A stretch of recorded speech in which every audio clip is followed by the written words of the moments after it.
কুয়েতের স্বরাষ্ট্র মন্ত্রণালয় জানিয়েছে, আইন ভঙ্গ করায় বিভিন্ন দেশের ৬,০০০-এর বেশি নাগরিককে তাদের নিজ নিজ দেশে ফেরত পাঠিয়েছে কুয়েত সরকার। ২০২৫ সালের মে ও জুন মাসে দেশটির আবাসিক ও শ্রম আইন লঙ্ঘনের অভিযোগে প্রায় ৬,৩০০ জনেরও বেশি প্রবাসীকে দেশ থেকে বহিষ্কার করা হয়েছে। অভিযুক্তদের অনেকেই বিভিন্ন অভ্যন্তরীণ নিরাপত্তা বিভাগের মাধ্যমে এবং কিছু ক্ষেত্রে আদালতের রায় অনুযায়ী বহিষ্কৃত হয়েছেন। বলা হয়েছে, আবাসিক এবং শ্রম আইনের কঠোর বাস্তবায়নের অংশ হিসেবে এই বহিষ্কারের প্রক্রিয়া পরিচালিত হচ্ছে।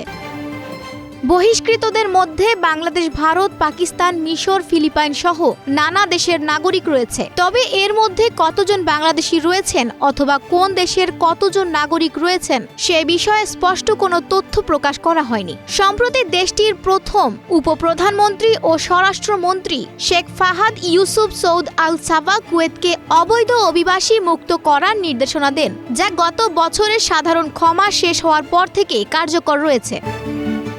দেশটির বহিষ্কার ও আটক বিভাগ জানায়, মানবিক সেবা ও প্রয়োজনীয় সহায়তা প্রদান নিশ্চিত করে দ্রুততম সময়ের মধ্যে বহিষ্কার প্রক্রিয়া সম্পন্ন করার চেষ্টা করা হচ্ছে।